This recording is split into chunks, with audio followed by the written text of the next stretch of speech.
They handed him a mop and a stranger's name tag. They had no idea the machine behind that glass only existed because of him. Every diagram on that whiteboard was built from a language he invented, talents, and not one person inside that room knew his name. For 6 years, he buried the truth in a manila folder, Todd. Tonight, that folder was about to find him first. They thought he needed the job. They had no idea he owned the patent the entire company was built on. Tonight, the man they dismissed walks back in, Kai, not as a janitor, but as the inventor they tried to erase.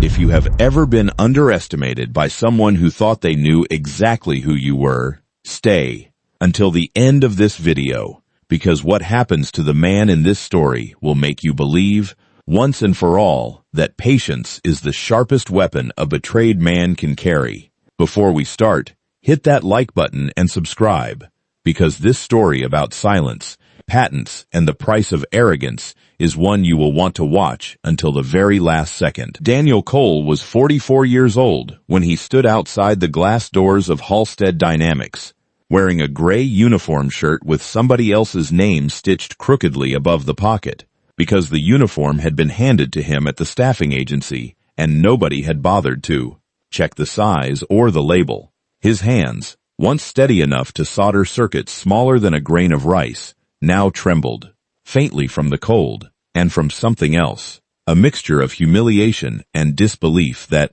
11 years after inventing the very heart of the machine humming quietly inside that lobby, he was here to apply for a job, mopping its floors. The receptionist, a young woman with a bright smile and a lanyard that read, Ashley, Talent and Culture, glanced up from her screen and asked if he was here for the facilities interview. Daniel nodded. She told him to take a seat, that Mr. Whitmore would be down shortly, and that he shouldn't be nervous, because it's just a maintenance role, nothing too serious. Daniel smiled and said nothing, because there was nothing he could say that would not sound insane. How do you tell a 23-year-old receptionist that the robotic arm displayed behind her, spinning slowly under a spotlight with the company's logo etched into its base, existed only because of a battery cell architecture he had designed in a garage in Ohio with burnt fingertips and a stolen weekend of sleep?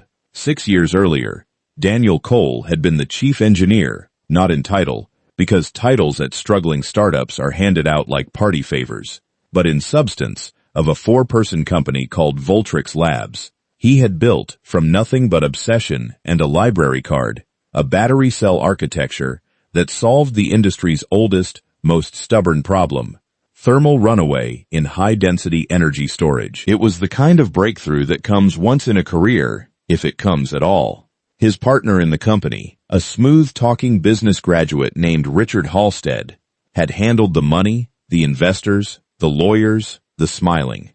Daniel had handled the truth of the thing, the actual invention. When the patent applications were filed, Richard had insisted, gently, reasonably, the way betrayal always insists at first, that it made more sense for the company to hold the intellectual property rather than any one individual, because investors wanted clean cap tables and clean ownership structures. Daniel, exhausted, trusting, and frankly more interested in solving the next problem than protecting the last one, signed what he was told to sign. What he did not fully understand, because he read contracts the way an artist reads paint cans, trusting the label, was that the assignment he signed transferred only the specific claims filed under that initial provisional application, a continuation patent quietly filed 8 months later by Voltrix's outside counsel under Daniel's own name, because Daniel, ever the workaholic, had kept refining the design on his own time using his own home lab equipment after a disagreement with Richard over the company's direction, had never been assigned to anyone. It sat there, forgotten by everyone except Daniel, who had simply never gotten around to selling it or licensing it, because 3 months after that continuation patent was filed, Richard Halstead had pushed him out of the company entirely. The reasons Richard gave the board were procedural, cultural misalignment, difficulty collaborating, concerning erraticism under pressure. The real reason, which Daniel would only understand fully years later, was that Richard had realized the company was worth more without an inventor who might one day ask for equity, commensurate with what he'd built. Daniel was escorted out of the building he'd practically lived in, given a severance check that felt like an insult, and told, not unkindly, that the industry was small and he should be careful about the story he told people. So Daniel didn't tell a story. He disappeared into it instead. He tried, briefly, to fight. He hired a lawyer who took one look at his signed agreements and, more sympathetically, at his bank account, and told him that a protracted intellectual property battle against a company backed by 3 rounds of venture funding would take years and money he did not have. Daniel could not afford years. His wife, Elena, was pregnant with their second child, and the mortgage on their small house in Dayton did not care about the injustice of patent law. So Daniel folded the continuation patent, his patent, the one nobody at Voltrix, now rebranded as Halstead Dynamics after Richard's decisive board coup, even remembered existed, into a manila folder, and he folded himself into whatever work he could find. He fixed appliances. He did contract wiring for a security company. He drove for a delivery app on weekends. He watched, from a distance that felt like watching through frosted glass, as Halstead Dynamics grew from 4 employees to 400, then 4,000, its robotic, arms and energy storage systems becoming the backbone of half the warehouses and half the 4 electric vehicles in 3 countries. All of it, every last spinning gear and glowing charge indicator, built on a thermal architecture that Richard Halstead had spent a decade telling investors, journalists, and Congress that he himself had co-invented. Daniel did not watch out of masochism. He watched because somewhere in the quiet, stubborn part of him that refused to fully die, he was waiting. He knew something Richard didn't know he knew. The exclusive license Halstead Dynamics operated under for the core thermal architecture had been drafted hastily, in the chaos of Daniel's departure, by a paralegal working off boilerplate templates at 11 at night. It granted Halstead Dynamics rights to the original provisional patent, Mee's claims, the ones the company actually owned. But the continuation patent, Daniel's private, forgotten invention, had never been licensed at all. Halstead Dynamics had simply been using it for a decade without a valid license, protected only by the fact that nobody, including their own general counsel, had ever cross-referenced the filing history carefully enough to notice the gap. Patents are strange that way. A single overlooked continuation, buried in a public database that almost nobody thinks to search once a company believes its intellectual property position is settled, can sit like a landmine under a billion-dollar business for years. Daniel had known about the landmine since the week he was fired. What he had not known, until 18 months ago, sitting in a diner outside Columbus, reading a trade journal a friend had left behind, was that the informal license Halstead had been relying on, an old handshake understanding between Richard and Voltrix's original founding investor, who had since died, was never formalized in writing anywhere except a single unsigned draft, and that founding investor's estate, unaware of the technical significance of what they held, had recently sold its dormant IP oversight rights as part of an estate liquidation to a small holding firm that had no idea what it possessed either. Daniel began, quietly, to buy pieces of the puzzle back. It took him a year and nearly every dollar he and Elena had saved, plus a small inheritance from his mother, but he acquired, piece by piece, the residual oversight rights the estate had sold off, and he confirmed, through a patent attorney he paid in installments and trusted more than any lawyer Heaves drew, that the continuation patent, the one with his name on it, the one nobody at Halstead Dynamics remembered, was entirely his, unencumbered, valid, and set to become enormously leverageable the moment the informal, unwritten license Halstead had been relying on could be shown, in a courtroom, to never have legally existed. But Daniel did not want to win in a courtroom. Courtrooms take years, and years are what Richard Halstead was counting on. Daniel wanted something else, something that required him to understand, firsthand, what Halstead Dynamics had become on the inside, who ran it now, whether Richard was even still the man calling the shots, and how the company would respond to pressure, before Daniel decided how hard to apply it. So Daniel Cole, patent holder, forgotten inventor, humbled husband and father of 2, applied for a job as a night shift maintenance technician at Halstead Dynamics headquarters, using his real name because he had done nothing wrong and had nothing to hide, and because some deep, stubborn part of him wanted to walk those halls one more time, not as a ghost, but as a man with a plan. The interview was conducted by a facilities manager named Greg Whitmore, a tired, decent man in his 50s, who clearly ran the janitorial and maintenance staff with more heart than the corporate ladder above him ever noticed. Greg looked at Daniel's application, an application that, per Daniel's careful choice, listed only his recent contract work, none of his engineering history, no mention of Voltrix, and asked why a man with obvious technical aptitude, judging by his old electrician's certifications, wanted a maintenance job at a robotics company for barely above minimum wage. Daniel told him the truth, reshaped just enough to survive scrutiny. He needed steady work. He didn't mind nights, and he liked being near machines, even if he wasn't the one designing them anymore. Greg, who had seen enough overqualified, quietly broken men come through his department to recognize one when he saw it, didn't push further. He hired Daniel on the spot for the overnight shift, buffing floors, changing air filters, and doing basic electrical maintenance in the areas where the actual engineering happened. For the first few weeks, Daniel was invisible in the particular way that maintenance staff are invisible to a certain kind of employee, present, useful, and unseen, the way a light switch is unseen until it fails to work. He pushed his cart of supplies past glass-walled labs where young engineers, half his age, argued animatedly about thermal dissipation curves using language that Daniel had, quite literally, invented the vocabulary for. He listened. He did not correct anyone. Once, a junior engineer named Priya, exhausted and stuck at 2A Thor, M, on a stubborn overheating problem in a battery module,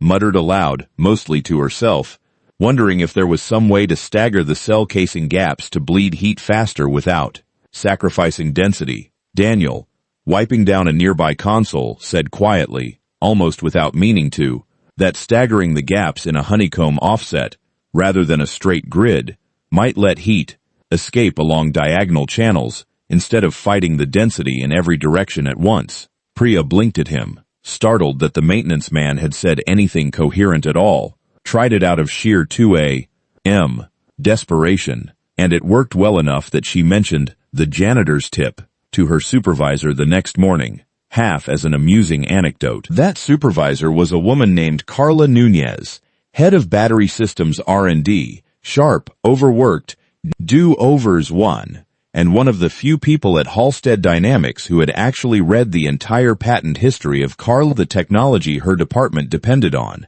because she'd inherited a nagging unease about it from the previous department head, who had quietly resigned 2 years earlier, muttering something about gaps in the paper trail that nobody had taken seriously. When Carla heard that a maintenance worker had casually solved a thermal problem her team had been stuck on for a week, she didn't laugh it off. She went and found him. The conversation between Carla and Daniel, held awkwardly in a supply closet at 3 in the morning, while Daniel restocked cleaning solution, was the first crack in the careful wall Daniel had built around himself. Carla asked where he'd learned about honeycomb offset cooling.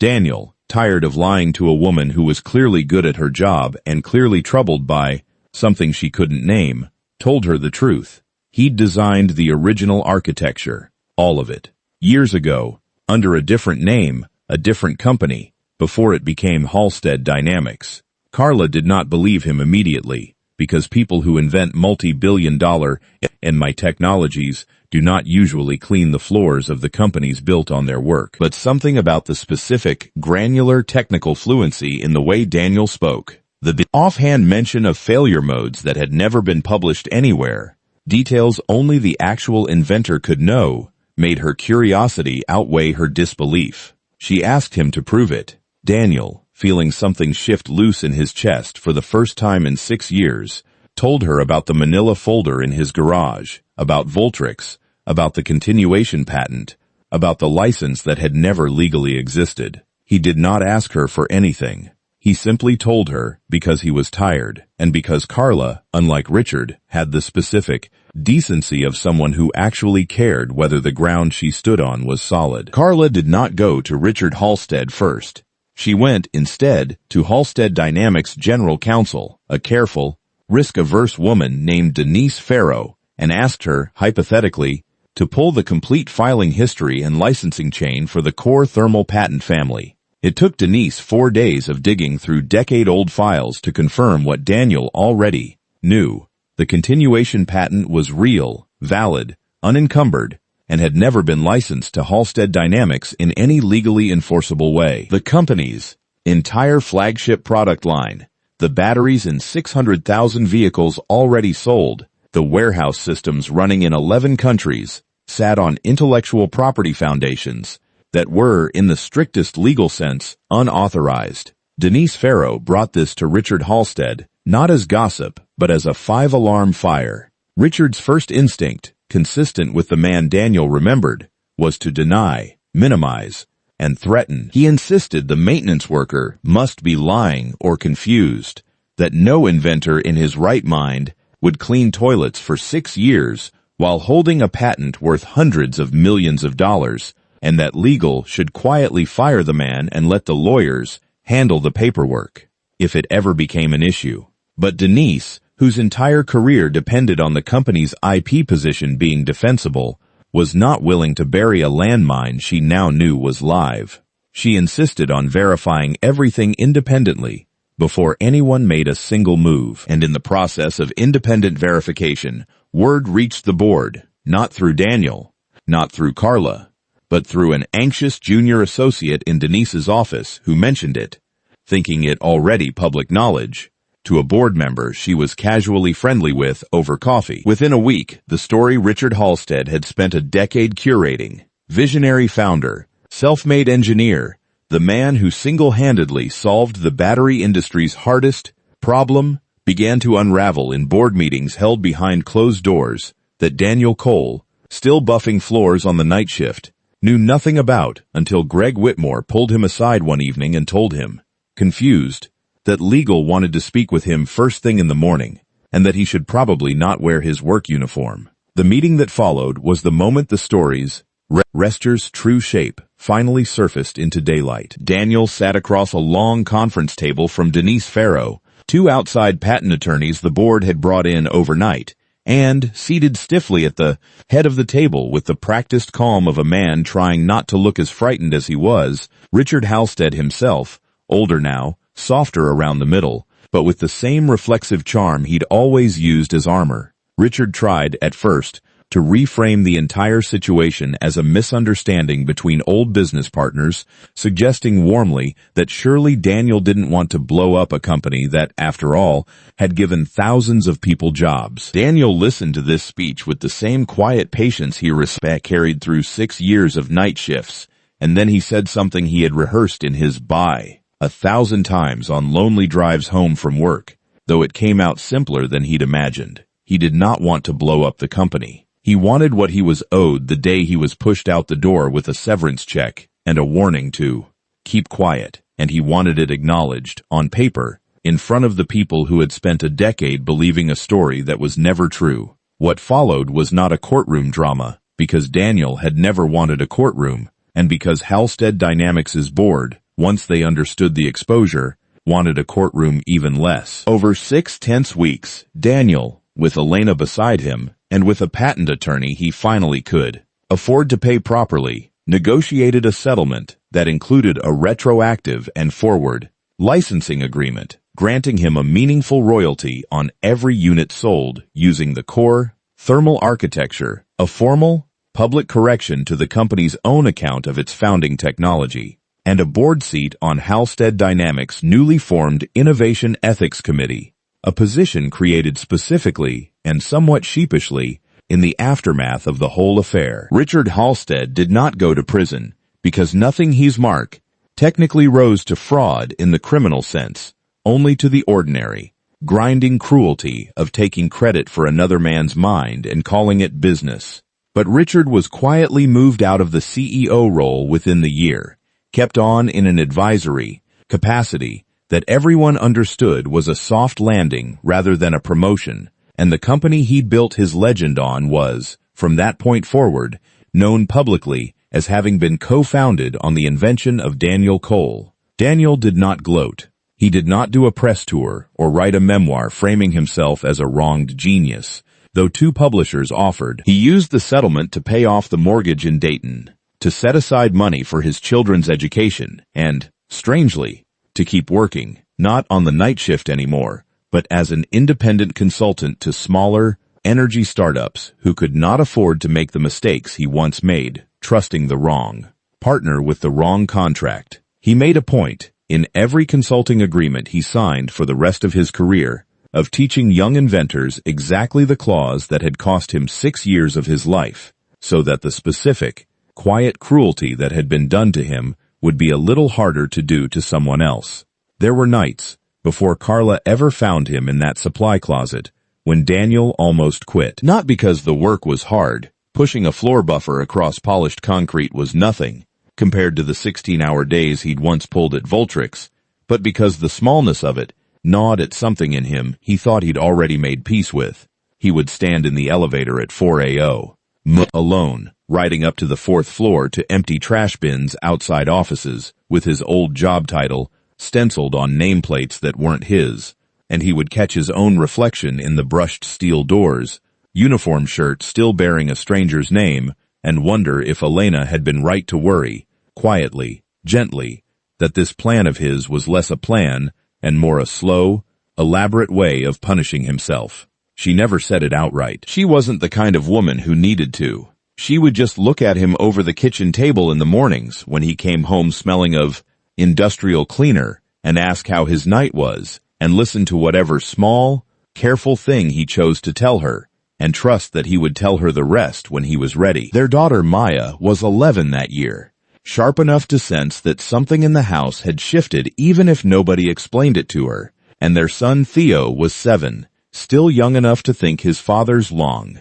Dad works where the robots live, he told his 2nd grade class during show and tell, and Daniel, hearing about it secondhand from Elena, had to excuse himself to the garage for a few minutes before he trusted his voice again. It was Theo's drawing, taped to the refrigerator, of a stick-figure robot arm next to a stick-figure man holding a mop, that Daniel would sometimes think about on the hardest nights, when the injustice of the whole arrangement felt less like an old wound and more like a fresh one reopened daily. What kept him steady, more than anything, was the slow, careful process of watching the company from the inside without being seen, and discovering, almost against his will, that Halstead Dynamics was not simply a monument to Richard's theft. It was full of people like Priya, sharp and decent, and genuinely trying to build something good, who had no idea the ground beneath their department had a legal fault line running through it. Daniel found himself, some nights,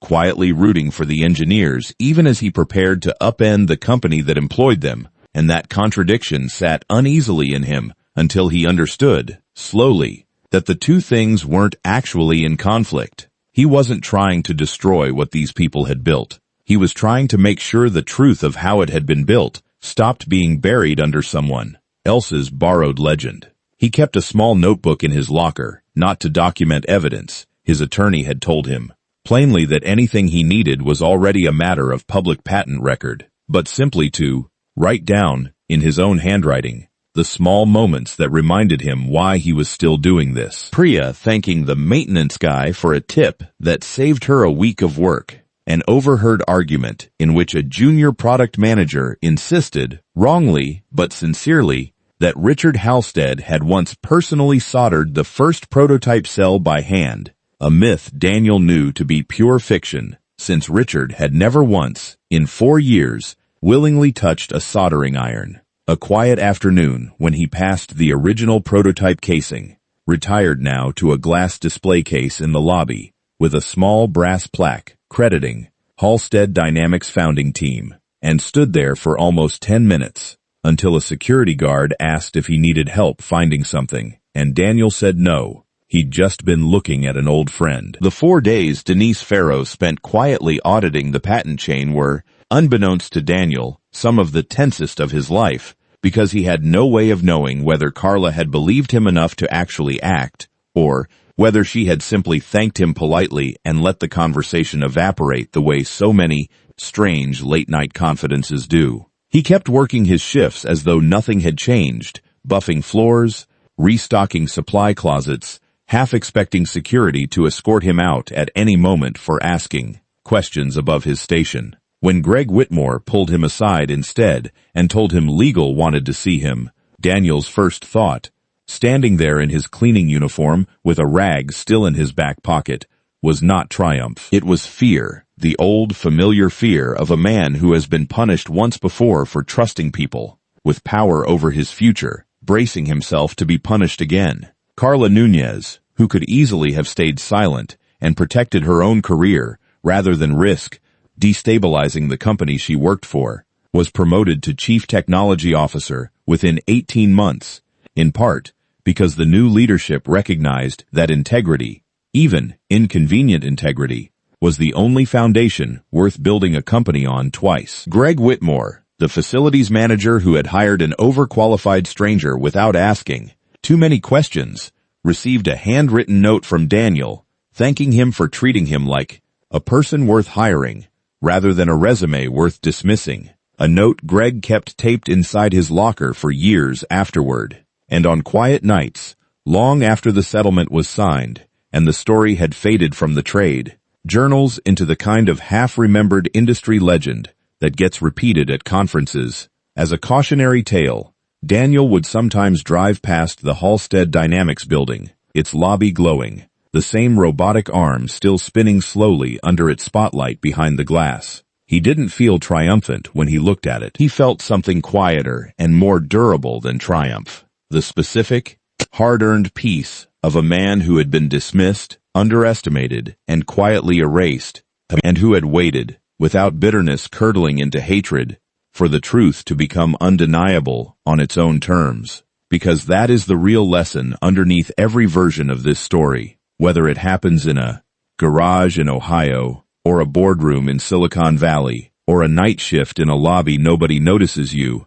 cleaning. The people who dismiss you rarely bother to ask what you actually know, what you actually built, or what you are actually capable of surviving. They see the uniform, not the mind underneath it. They see the mop, not the patent. And sometimes, the most powerful thing a person who has been wronged can do is not to shout about it, not to burn everything down in a single furious act, but to simply keep showing up, keep knowing what they know, and let time, patient, indifferent, unhurried time, finish the argument that arrogance started. If this story moved you, if you found yourself rooting for Daniel through every quiet, humiliating night shift, then you already understand why stories like this matter, not because revenge is sweet, but because dignity, sustained long enough, eventually becomes undeniable. Thank you for watching all the way to the end. If you want more stories like this one, make sure you're subscribed.